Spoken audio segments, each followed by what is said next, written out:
Hi everyone, I want to show you a few of the options you have when assigning things to students in My HRW. So just as a reminder, I'm in as a teacher right now, and if I click this big blue assignments link, that is what's going to take me to the page where I can choose which assignments I'd like to add.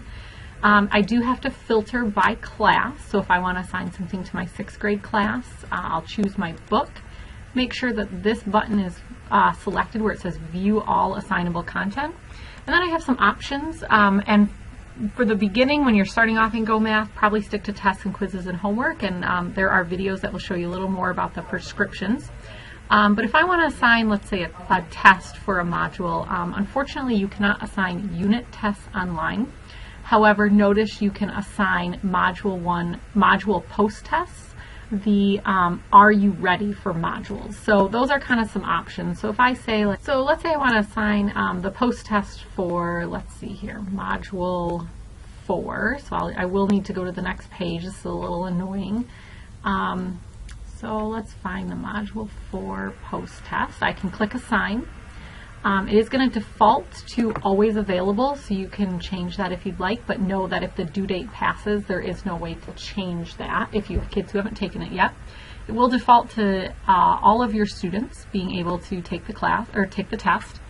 And so then you can determine how many times should your students be able to access this test, and that means how many times can they click and actually see the test. So you might let that be unlimited. You want them to always be able to see the test. But then what's important is how many times should your students be able to take the test and get a score. So if I leave it at once, basically it means it's a one-time shot. They get to take it, that's it. If I change it to 2, then I can say, okay, how should scores be reported? First try only, the highest score of the 2, the most recent, and average. So let's say highest. And then I can move on here, and this is where it gets a little bit, you get some customization. So you can decide, do you want kids to see their score? And so that would be like the percentage that they received. So probably yes, you want kids to be able to see how they did. Do you want kids to be able to actually view the test after it's been scored? And chances are yes, because what happens online is the numbers do change. So even if kids were to share with each other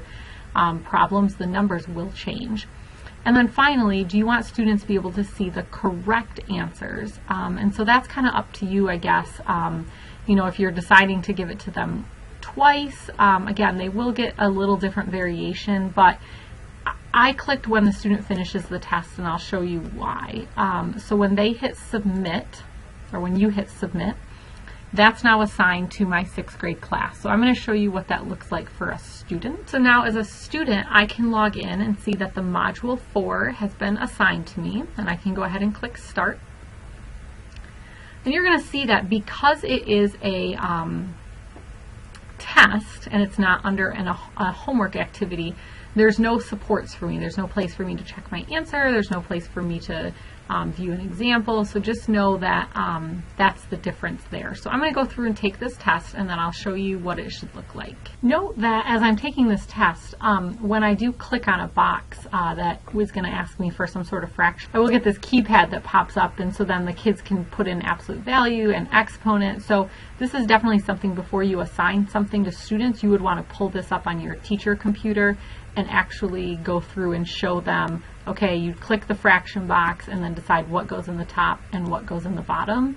So in this situation, again, it took some playing around, and again, kind of model this for students. But if I have this top box linked or highlighted, and then I click backspace, it will give me this here. So again, I don't know if that's the best way, but again, just show students, all right, these are kind of some of the things you have to do, and these are things that'll help them on the M step as well. So now, as a student, I've finished the test, and now it automatically takes me back to my dashboard, and so you notice I can see the percentage I got right, and so that will allow me at first to just see overall how I did.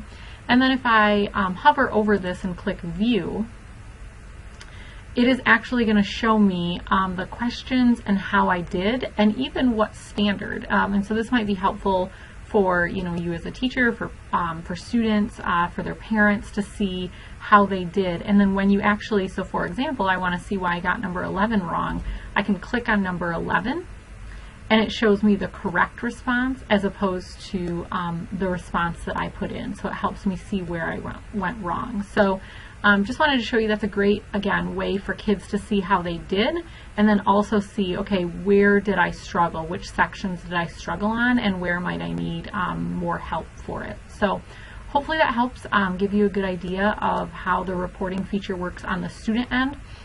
There are also videos on the Weebly that will show you reporting features from the teacher's end where you can see something like this for your entire class.